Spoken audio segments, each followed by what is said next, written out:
you always want to be a writer?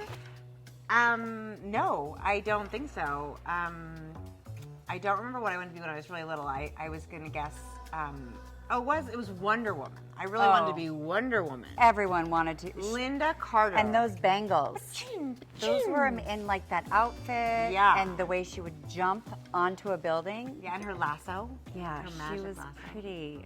She was amazing. really, yeah. So that was like probably I get a it. lot of years Yeah. that I wanted to be that, but There's only one. there's only It's very one. competitive. It was already really well occupied. Yeah. I didn't have the qualifications.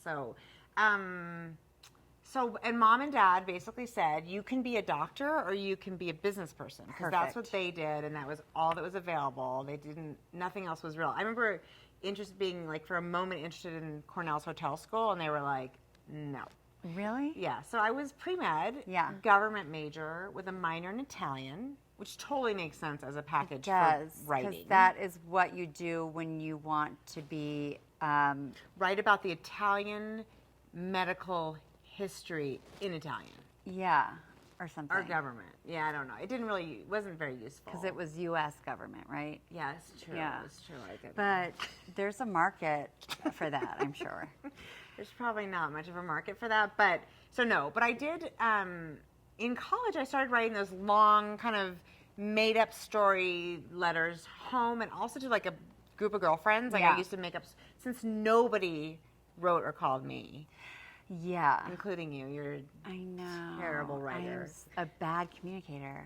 You're a great communicator, but it has to be in person. Yeah. And then you're fabulous. Thanks. No, I make no up worries. for it. I'm actually getting worse and worse, so it's all evening out. But I used to write those letters to people, and I really enjoyed the writing. So I did take one creative writing class, and then I wrote that book for you. Right. A Young Woman's Guide to College. Right. Which, because you're 4 years behind me, so it was like I finished it my senior year so that you would know exactly all the worst decisions to make when you got to college. And have like a reference for them and footnoted and everything. Feel very confident in making those decisions. And then if something went really wrong, you could be like, it was in Danielle's book. Yeah. She told me to do that. And I could also, call you for bail money because there was that one time. There was that when one I had time. to do it. Wasn't really. It wasn't bail. I wasn't in prison. It was a violation. It was. Let's call it a violation. Yeah. But then after college, after having collected those majors and deciding I was not going to go to medical school, I spent 10 years in finance. Right. Also totally right in line really with, dovetails into absolutely thriller But writing. that is kind of how I started writing, because at that job I met Monica, who is a lifelong friend of mine, or at least writer lifelong. Yeah.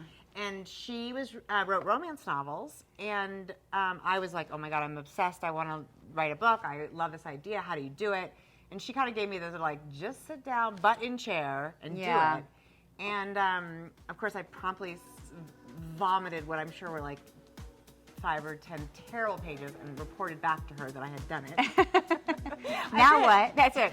Do I get an agent now? Exactly. Yeah. And she read it. It was like, there was, like, a dead body on page 5. And she's like, well, you are not writing romance. Right.